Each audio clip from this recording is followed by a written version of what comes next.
We're alive.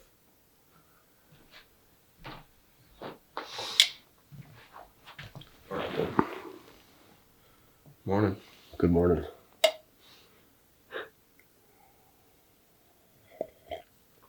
It seems like a long time ago since we filmed. Well, it was Halloween.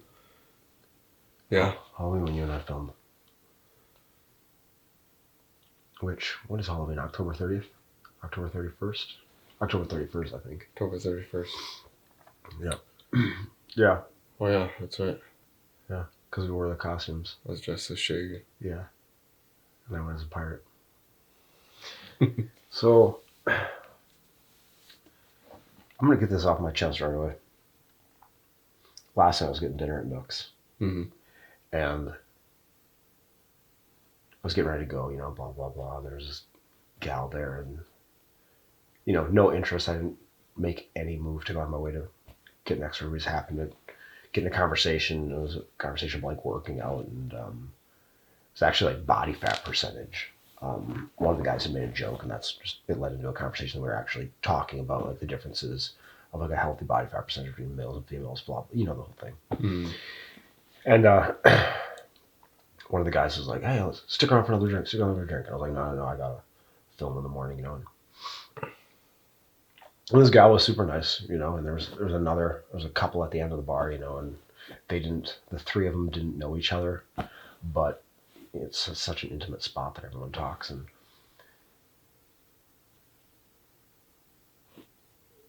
someone was like, what are you filming? And I was like, a podcast. And right away the girl was like, oh, a podcast? And you could tell like that was just kind of like naturally she was just like, oh, podcast. Mm-hmm. And then immediately she's like, just like someone flicked a switch, completely different persona. She's like, please tell me it's not Joe Rogan, like Joe Rogan. But by the way she said it, I could tell that she had probably watched less than 10 full minutes of his podcast in the entirety of her life. I get it. Maybe I'm wrong. Right. But based on my 34 years of being around human beings, I was like, this is a situation where this person doesn't know. And it wasn't, and so immediately I was like, okay, I had zero interest in you now, and now there's like it's getting into the red. Yeah. Like now I really don't want to be around you.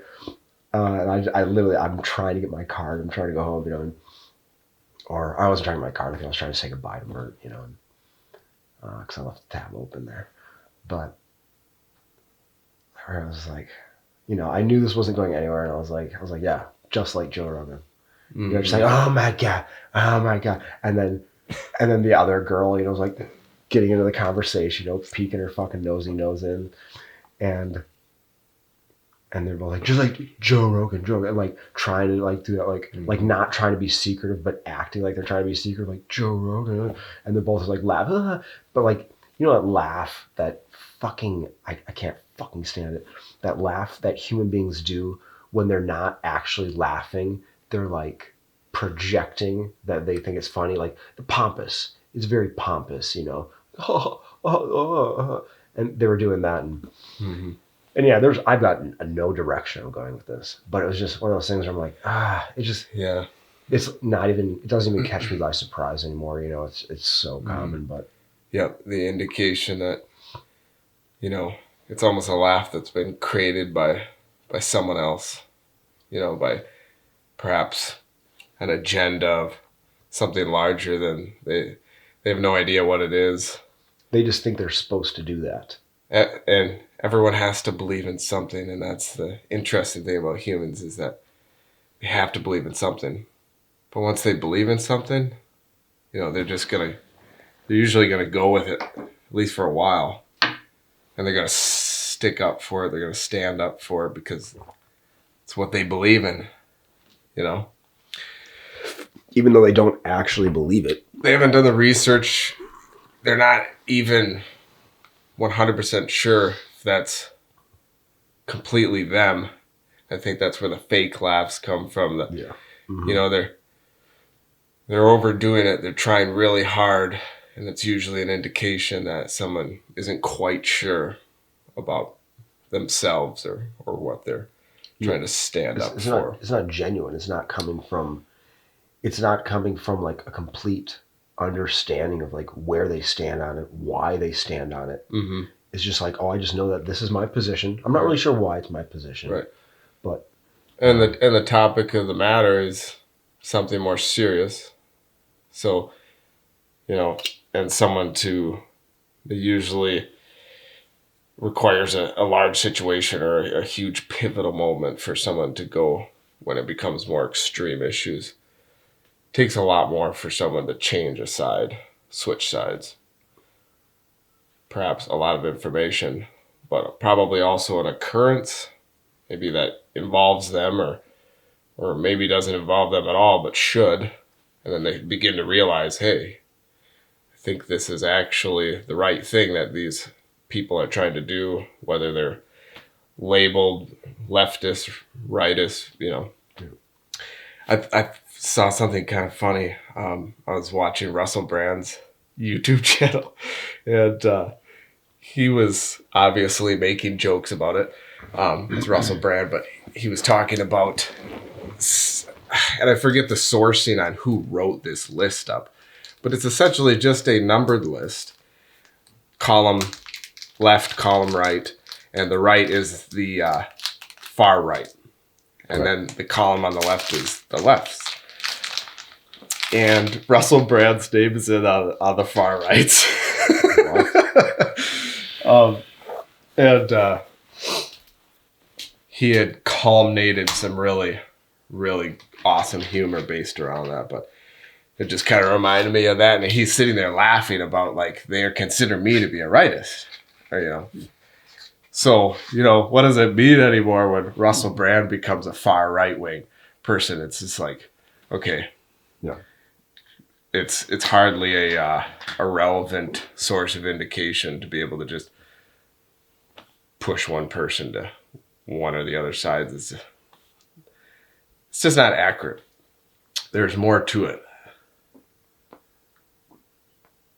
It's an easy way for some people to try to get the large majority, whatever basis of whatever platform they're operating on.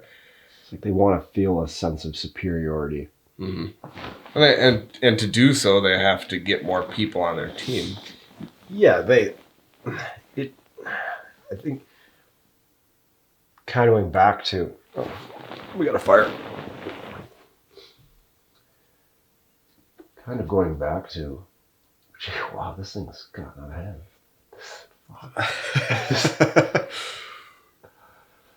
Kind of going back to what we were just saying, like, it comes from that not knowing. And you were saying, like, what it takes to, like, shift someone over to thinking differently. And first off, it can all be solved by just being completely honest. Finding truth. Yes, searching for truth. Like, what is the truth, regardless of where I am? I just want to know, what is true, and then I operate within that. So first off, they're not operating there.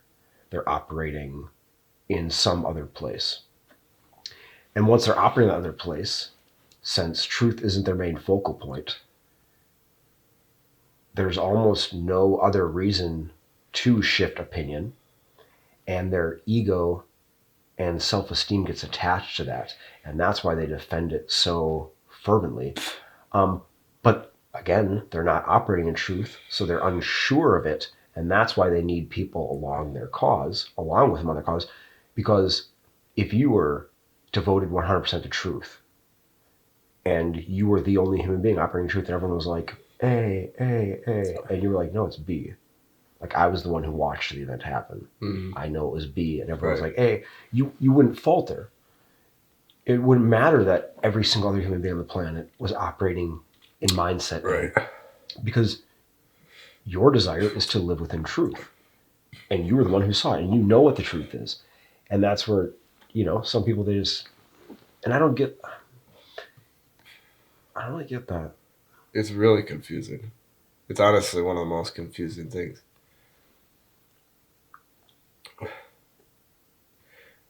And I don't know why it seems so simple in certain circumstances. A lot of times there's more to it. It's complex. highly political, but if you can get fact-based information, to me, it seems simple to be able to sort it all out. That's what it's come down to these days is getting information and sorting through it to find the stuff that's actually real, right? Yeah. And if you think otherwise, then you're in complete denial because that's just the fact. Have you ever heard of epic times? Sort of. Epoch times. Is it pronounced epoch? It's spelled EPOCH, Yep. Right? Okay. Okay, I think I can't remember. It might be epic. I Okay. don't know. I've always just pronounced it epoch.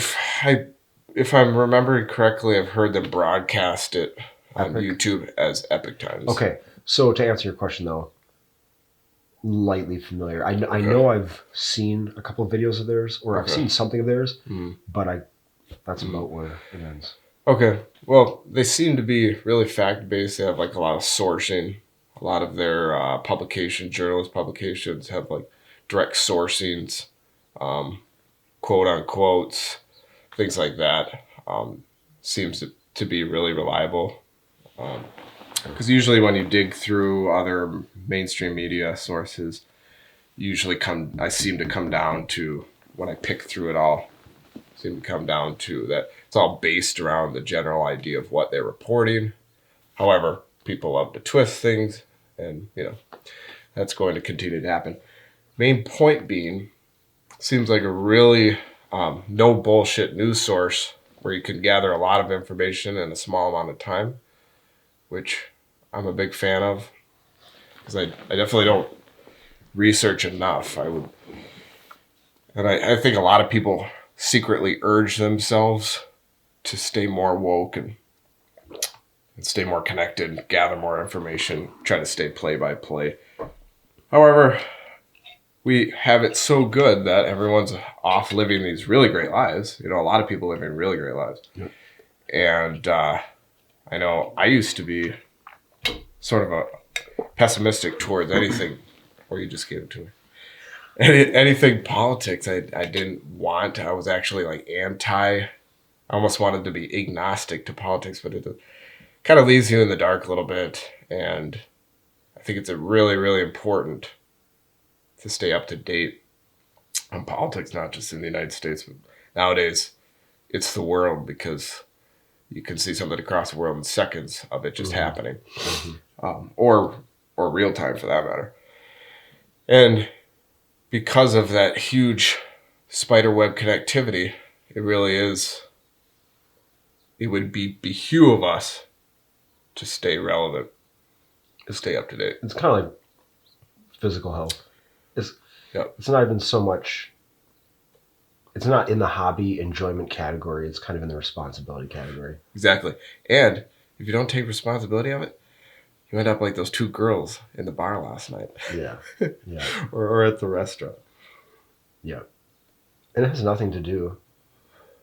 There's nothing to do with like trying to feel like superior morally, mentally. At least I don't think it does. I think it does. I think you said it well. It's just, dang it. What the wording you used? It's it almost just makes things easier. Like when you create a lie, everything has to revolve around that lie, and then you forget little details. Worse versus if you're not lying, you can recall everything quicker. It's just, and that's, it's really annoying when you come into not so much confrontation. However, some people would have it that way because they come on strong. However, let's say you come into a conversation, not a confrontation, about something that requires prior homework and things like that. It's really frustrating to be the guy or the gal in the room who really wants to get in on the conversation because it's really like pertinent to now. It's important, and everyone can sense that. However, hey, if I don't know much about it, either I'm going to put out some cheap words, try to pick someone's side just right there and then, or hopefully that's not the case, but the type of situations that can be really frustrating and make it worthwhile to do your homework in advance so that when you do come into a conversation with someone, you can maybe give them information they were lacking. It's like the knowledge. If you don't have the knowledge, you're slowly just kind of adapting to someone else's agenda or naivety or whatever. Some people I'm sure are innocent in the fact that they want to feel like they belong to something and know something, but in actuality, they just don't. So, No. Yeah. Yeah, so I didn't really, I just want to get that off my chest. I guess an interesting thing, probably the most interesting thing happening in the world. I guess I have a question for you. What is the thing in your life right now that takes up the most of your thoughts?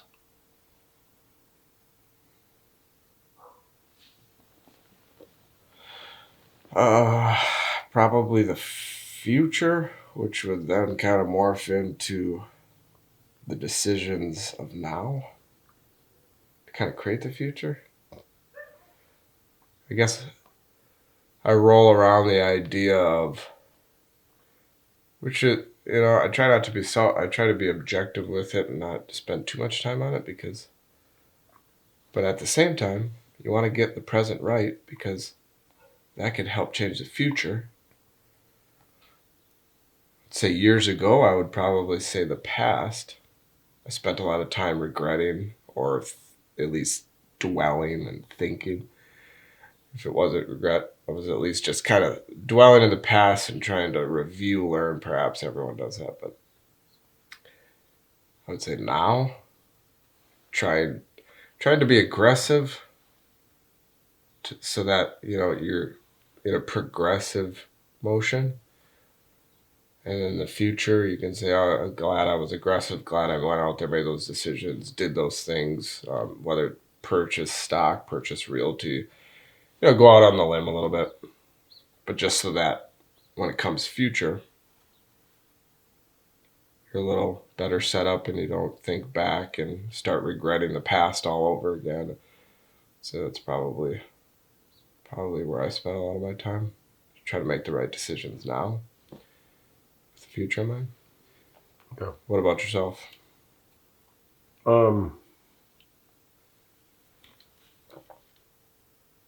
a good question.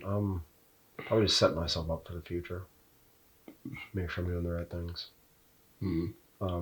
Cultivating the right skills. Practicing the right habits. Yeah.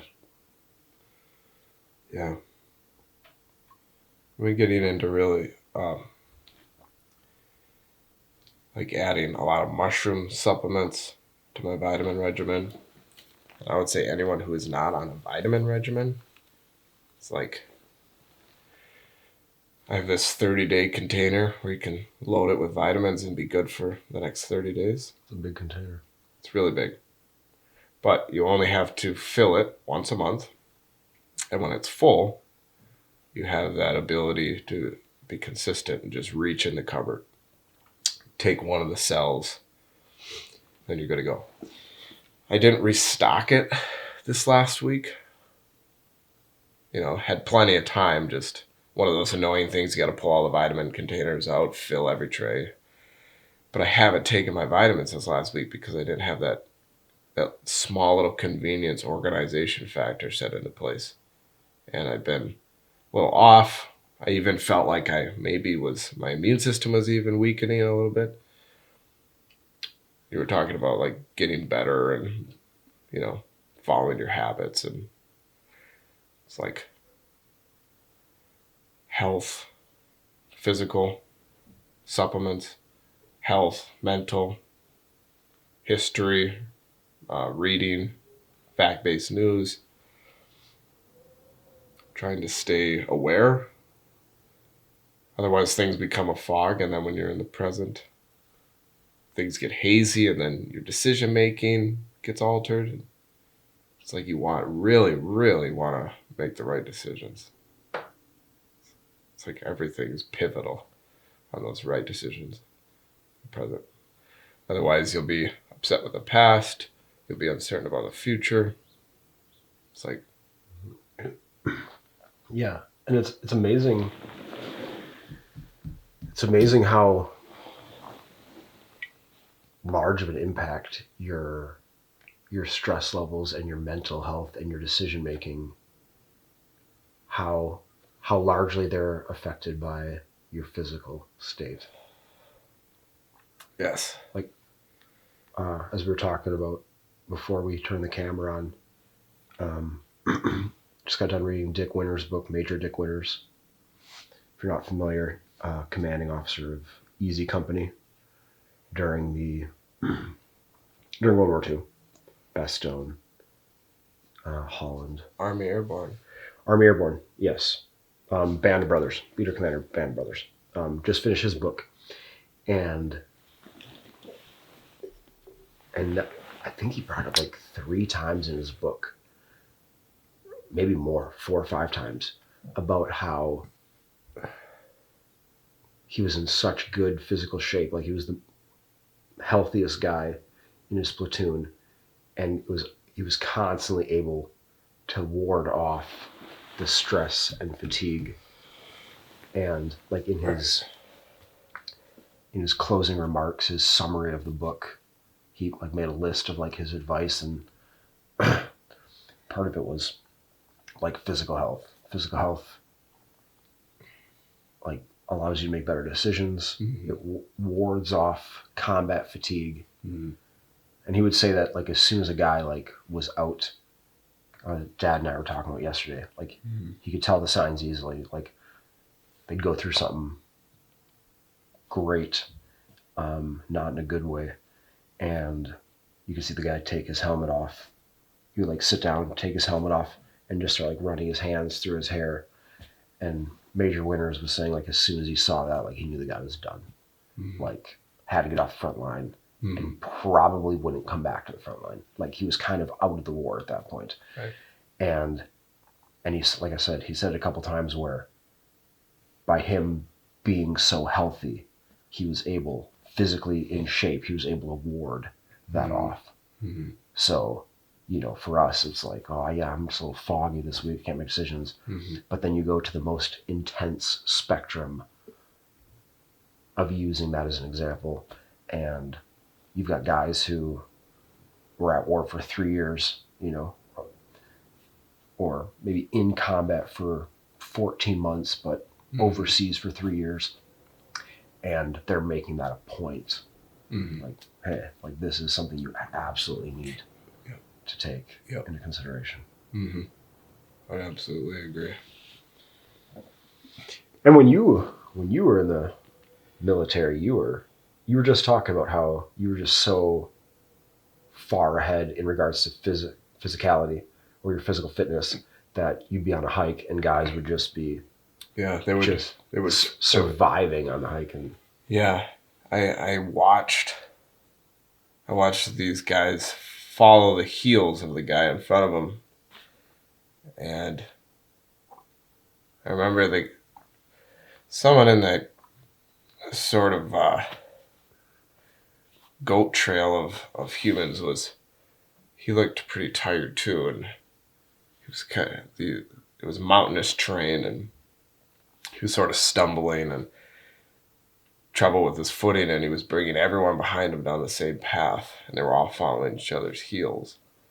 And luckily, I was in really good shape, a point of fitness to where I would have to increase my fitness by quite a bit right now to become where I was, which, should really urge myself to do that. But for this particular instance, I could see a better trail, and I just started taking that trail, and I immediately started surpassing a whole platoon of soldiers. How many guys are in a platoon? A platoon usually has 4 squads. And a squad, they vary in size depending. I think our platoon had 20 individuals in it, so 4 squads. Okay. That was, to my understanding, a very small platoon. A platoon can become very large. In training, a platoon was more like 50. And then how many platoons are in a company? Usually at least 4. Okay. 4 is a standard number. So it kind of like breaks down to 4s, Yeah, typically. Okay, so you're basically passing up this platoon. Mm-hmm. And yeah, and sort of the narrative is when you're tired and you're not at your best, you're perhaps just going to fall in line with whatever's happening around you and not ask too many questions. And Yeah, you're kind of just trying to like almost like survive through the day, and you don't really care if it's the best way to get through the day. Like you don't care, you're just trying to get to the night, like just get through the day, just get to my pillow. Versus when you're sharp and you're in it and you're in that day. It's like, well, I don't really need to worry about survival. That's not even a question. I can just like thrive and take the best paths. Yeah, choose your own path, have the knowledge and the energy and the urgency, perhaps even in today's times, to make sure that you're sticking up for what's actually right, not for something that someone told you 3 years ago, and well, you got to go with that because you don't have anything else. You already told those 10 people that's where you stand. Yeah. And you can't go back on your word now. Because who will you really be then? Yeah, that's a really weird thing too, is that you'll see people hold on to past beliefs just because that's the belief they held on to. Yeah. And it's like, and you can tell like parts of them realize is like, there's more, there's something else out there. I'm not right there, but just the pride and ego. Right. Like, no, this is where I stand. Yeah. Goes back to not operating in truth. Mm-hmm. Yeah, and the longer someone's in it, usually the harder it is for them to come out. That were, like we were talking before, that for that pivotal moment to occur, definitely becomes more, requires something larger to occur, usually for that person to completely change. Yeah. But truth is a beautiful thing because truth falls in line with the human conscience, Nature. A huge spiritual realm, nature. And someone can find truth, usually they'll end up at the same place as every other person, finding the same truth. Yeah. Which is really a beautiful thing. We have so much freedom that people have become their own vice. They can do anything they want in the world. And a lot of people don't have that. You notice people who migrate to our country or, and come from a more suppressed dictatorship, that they work their asses off. They take advantage of every freedom they have, which is, in the United States at least, and many other countries, you can do whatever you want. No one's going to hold you back. And you can see them excel over top, maybe what we would now call in today's age the native to the U.S. But you want to pause it here, start the camera back up? Sure.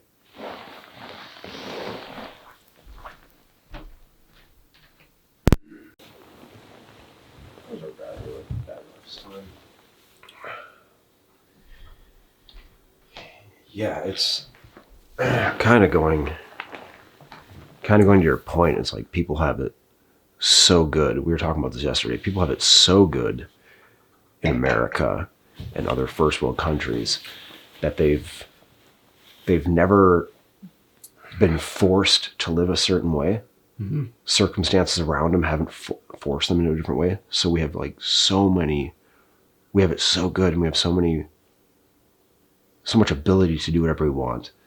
And that's when like, people start complaining. They start not realizing like how good they have it. And so they start out looking other places for their problems versus those people who have migrated here from a worse environment.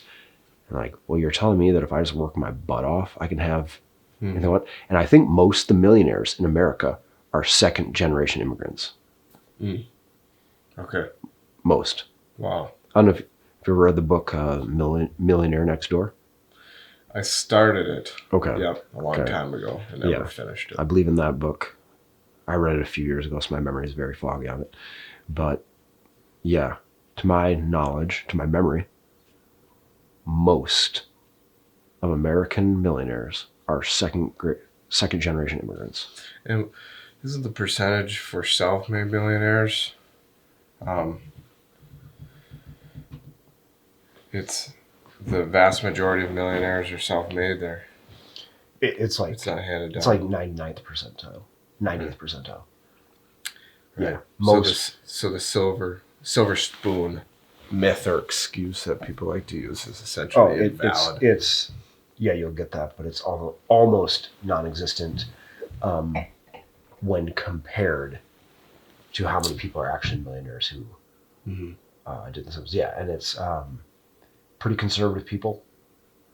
And I'm not saying like not so much more, just financially conservative individuals. Most of them own their own business. Most of them are above the age of like 60. Most are second generation immigrants. Yeah. Wow. Yep. So really just people who work their butts off for many years. Right. And that's, you know. Yeah. And yeah, successful people are always busy. They've always got something going on, usually multiple things.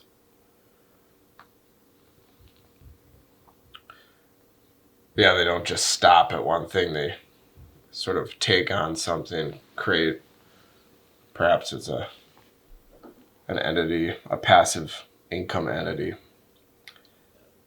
that frees up some of their time because it's the occurrence of the income is happening on its own, and then they can afford to take on something new, perhaps, or at least step back and take the time to build whatever they started, sort of from a different angle. Yeah, I see that a lot with realty and people who invest in realty. They usually start to where they're trying to manage their own properties. They're the person who shows up and tries to fix things when they break.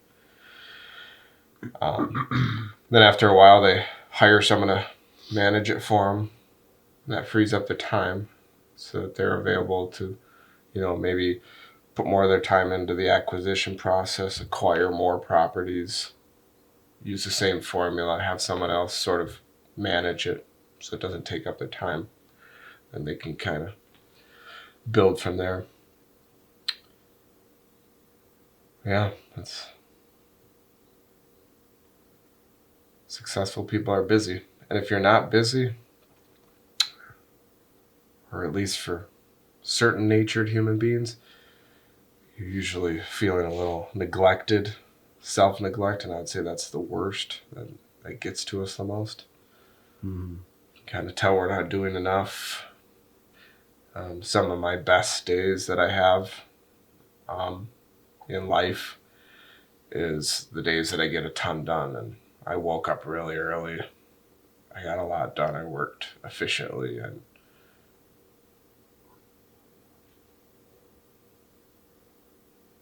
Yep. Yeah, I don't really know.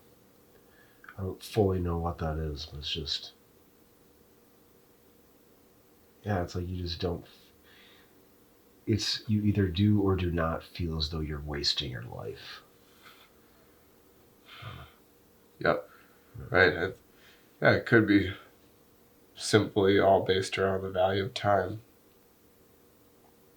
You feel irresponsible. It's Right. like, oh, I know how valuable it is. Mm-hmm. I'm not 7 anymore. It's, 20 years old isn't 3 million years away. Mm-hmm. It's like, oh, we're in our 30s. Or if we're lucky, very, very, very lucky, we're already 33 to 36% of the way done with our lives. Mm-hmm. And that's if we're very lucky. Yeah. We might be 60% of the way done with our lives. And that's the one thing I can't acquire. Mm-hmm. I'm just going to throw it away today to do Right. something that advanced me in no way. It wasn't even like I spent the entire day Mm-hmm. sitting here studying and actually growing in an area, even though I physically didn't do anything. It's like, no, I just sat here and I didn't do anything. Mm-hmm. And don't get me wrong, it's great to have those days. I'm sure there's some days that you and Lexi like to wake up and just have a very slow morning with the boys and, Mm-hmm. Take 2 hours to do the whole breakfast thing and, Yep. Then sit and Yeah. those have their place. Yeah. Yep.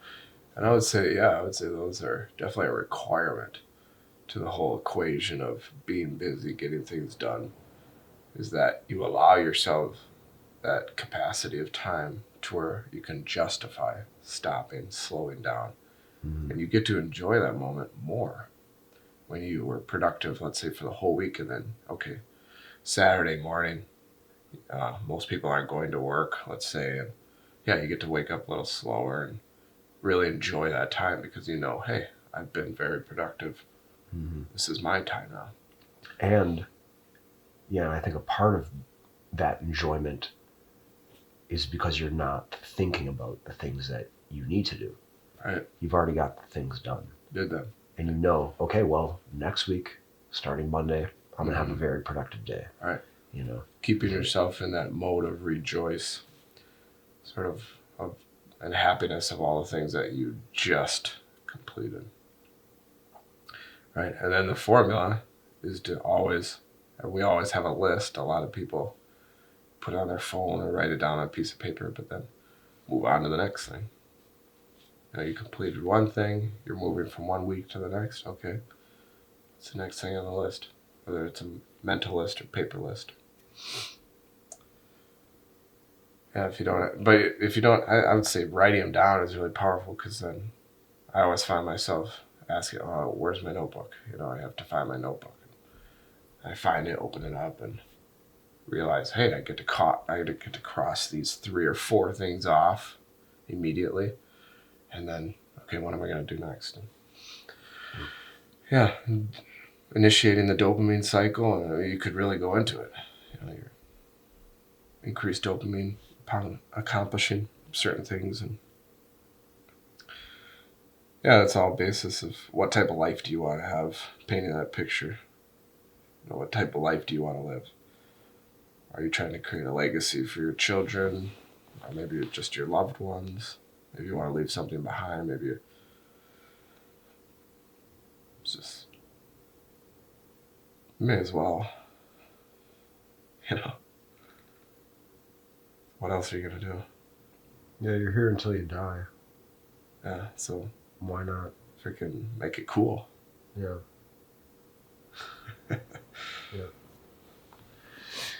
I got on Instagram, but this was like a half year ago already, and this beer from Blackrock's, Marquette, Michigan, awesome. This, I think it was this last summer, I messaged Blackrock's Brewing Company on Instagram, and I know for a while there we were only able to get their summer seasonal Honey Lavender. Great beer. In Marquette, so we had to drive. Yeah. And we would too. Yeah, we would drive. Yeah, we would. 3.5 hours. Bring back a bunch of cases of them. And I messaged them and I said, hey, would you guys be able to ship honey lavender beer to Green Bay?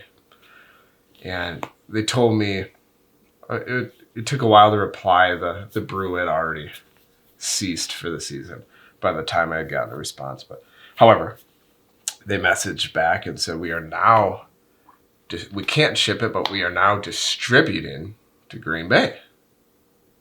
So I would say this summer, we definitely have to look out at local gas stations, grocery stores. Yeah. because they told me that they do ship to Green Bay. That's awesome. It's one of the best beers I've ever had. Yeah, and I've been wanting to tell you that, and forgotten the last few times I've seen you, but nice. So I'll definitely have to keep a lookout. Cool. Save 7 hours driving time. Yeah. But it's a good excuse to visit the UP and beautiful place. Nice escape. Mm-hmm. Yeah, and then you can go to that. If you guys haven't been to the UP or up to Marquette, there's that. What's the name of that Cajun restaurant? Lingnapi's? Lingnapi's. Oh my God, that place. Yeah. Black and Alligator. Underground off of it's Main Street, right? I think so. Right as you go down the hill, where the hill starts to crest northward towards the lake. Yeah. Yeah. It's right in there. Downtown. It's like this 3-story building. It's like in the basement of it. Right. Some of the best food I've ever had. Yeah. Ever. Mm-hmm. That place is amazing. You know what? Green Bay doesn't have Cajun food. Can you think of any good or any Cajun? Not even good? I can't think of a single Cajun restaurant. No, not that I'm aware of. I'm sure there's some places that make a Cajun dish here or there. But yeah, to advertise as Cajun restaurant, I don't believe so. How come no one's done that? I don't know. I mean, Cajun food is awesome. Yeah, it'd be killer. Yeah. They'd be fun. Cheesy shrimp and grits. Those peppered alligator bites we had. Those blackened and peppered alligator bites. So good. Awesome. Some of the best meat I've ever had. I was, like in this almost like creamy, oily. Mm-hmm. Peppered butter, cream sauce. Yeah, it was so good. It was a lot like turtle. Yeah, sort of a denser meat. It almost reminded me of like a denser mushroom, the texture of it, like a chicken in the woods. Kind of like a calamari. Mm-hmm. Yeah, a little chewy. A little chewy. A little bit of elasticity. Not so much flaky as a chicken. Mm-hmm. A little more chewy like a calamari, but right in that mid-range. Yeah. So good. We mushroom hunted some chicken in the woods while we were on the East Coast a couple of years ago. And it was in a really obscure location. It was like an apple orchard, public function, farm animals, things like that. And hundreds, maybe even thousands of people at this location, but I bypassed this oak tree. And I would say maybe 12 feet. You weren't going to just hop up there and jump and grab the mushroom off the tree. However, just this massive growth. However, I was. Zach was actually out there. Zach and Misty.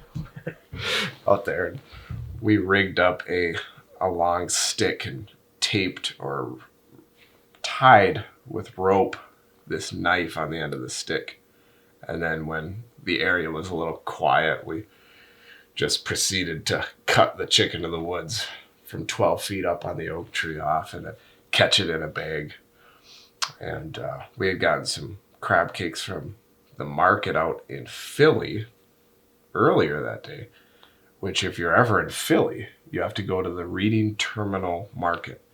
There's over some odd 240 vendors in this one old rail station as I remember. If I remember correctly, it's a old rail station that used to run over 100 years ago, and it is now just a market full of, you name it, grocery stores, hot foods, desserts of many different origins, and just, it's wild. But we had bought some crab cakes in there. That night we proceeded to go and cook the crab cakes and cook the chicken in the woods, and it's just awesome. Well, mushrooms. But I'm starting to get more mushroom supplements in our daily intake and reduce caffeine. I was diagnosed with high blood pressure like 2 years ago at the age of 28. And I think it's a result of trying to push your body too much and consume a lot of caffeine, which I still consume caffeine, probably just half the amount. Okay. And then I consume a lot more mushrooms, and this provides a little more organic focus and little bit more clarity. You have too much caffeine, and it's like you have a little bit, and you hit a sweet spot to where you have the energy to pursue things that maybe you would have otherwise not wanted to pursue immediately. And then if you can kind of stop the caffeine there, because it's more of like a adrenaline source, and then add in mushrooms to kind of take it from there and gain focus on the whole matter. Okay. It's like I would really, what's the word? Recommend people to add variety of mushrooms to either their supplements or just if you have a fresh market. Pennsylvania was the capital, or Westchester, Pennsylvania is the mushroom capital of the United States. We happen to be staying 5 miles from 5 miles from the location that they celebrate this capital bestowment, or whatever you want to call it. So if you have a market like that close by, fresh mushrooms, or either powdered supplements, but yeah, I would say huge. It's like, I don't know what mushrooms don't do. They can help cardiovascular health, your heart, lungs, brain, everything. Yeah. It's amazing. Yeah, I was taking chaga, cordyceps, lion's mane for a long time. Okay. Mainly those three. Because I know Scooter was all in on chaga. Yeah. All in on it. Yeah. And then I had heard a lot of good things about lion's mane and cordyceps. Yeah. I need to get back on that. Yeah. Yeah, almost every mushroom blend, whether it's supplement or drink, you usually see the lion's mane, chaga, reishi is a really common one. Yeah. Cordyceps. Yeah. I would love to get into mushroom inoculation in the near future. It's just get certain length timber, maybe 4 feet timber. Just take a specified drill bit size in accordance with you can actually buy mushroom corks. So spores pressed into sawdust. Okay. And yeah, get the right size drill bit. Just drill a massive amount of holes on this timber and then pound your corks in. You soak the logs. I think inoculation process is usually 6 months. That's actually a long time. Yeah. I'm sure it varies from mushroom to mushroom, perhaps. Yeah, I would think so. As with anything. So I know certain mushrooms inoculation can happen within a couple months, but I don't know how it is out in the nature. If you're soaking them in early spring, would they probably then, mid to late summer, early fall, most likely you would be harvested. Because there's a lot of mushrooms like in the August area time frame. And I think it all depends on when, the process begins in nature. But on the topic of you controlling the inoculation process, planting the spores, adding the moisture, giving them the medium to grow, which would be the sawdust immediately, and then they would spread into the log. If you were in for full control of the situation, within a few months, you would probably be harvesting. And basis of overall health, psychological, physical, And it's super easy and fun. Yeah. How easy is that? Gotta pay $30 up front for the spores, maybe. I don't know if they'll do it. Growing process is super simple. That'd be a nice little decoration too. Yeah.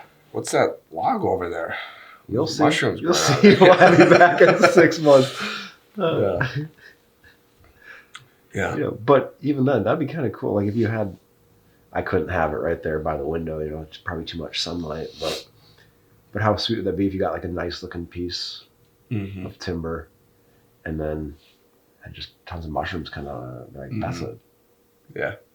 Go over there, pluck them off, throw them in the pan for dinner. Yeah. Chicken's already going. I think it would be a very useful exercise for humans just to at least get in touch with growing certain things like that, inoculating their own mushrooms.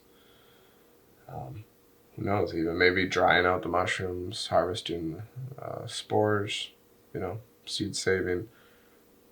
But so it'd be a very useful practice these days with the uncertainties of the world. Who knows if there would be a time? I'm sure things are only going to get worse. Is there a time that you're going to have to source your own food? It's knowledge. Like, why wouldn't you want the knowledge of knowing how to stay physically healthy, how to improve your body's health, how to improve your mental health, how to use a weapon, how to combat, how to kill animals, how to track, kill, harvest animals, process them. Basis of survival. And it goes back to the point of being up to date on politics. Is it's not really, I don't think it should be considered a hobby or a source of enjoyment. It can be, but I think it should be like almost a requirement for a fully functioning, adequate adult. Right. That must be your phone, eh? Yeah, I think there's a level of due diligence that every human feels like they should command of themselves. I think that's definitely a part of that due diligence. Yeah. And I know some people don't enjoy that. You know what I mean? Like me, I enjoy going out to the woods, building this shelter, spending days building a shelter and looking at it and being like, I could survive in negative 20-degree weather in there. Like, the weather wouldn't get me. You know what I mean? As long as I could build a fire, the weather wouldn't get me. Like, to me, that's enjoyable. But it wasn't, though. It's not like it was my entire life. There was maybe 12, 15 years where I would rather, do something with technology, do something sports related. It was like nature, well, we grew up in nature. I was like, I don't need any more of this crap. You know what I mean? Right. But now, living in the city for the last 15, 16 years, now it's like, I love it. I spend way more time. Have spent way more time in the last 10 years studying survival than I did for the 20 years that I actually lived in the woods, and there's, I don't know, but it's one of those things, so growing mushrooms, I completely agree. Like, every human being should at least know how. Right. Why not? Right. Why not? Like, are you going to watch that next show? You just watch the other 15 shows. You know what I mean? Like, literally how many full work weeks of time did you spend watching those shows? And that's great. Like we were saying, there's a time and a place for it. Right. But how many full work weeks of time have you spent in the last decade studying aspects of survival? Right. It's like, and you don't have to. It's like, I get it. It's like, we live in America and people are, like, that'll never happen. But at the same time, it's like, okay, what if the lottery strikes and now you're in that situation? Right. Maybe not now. What about 20 years from now?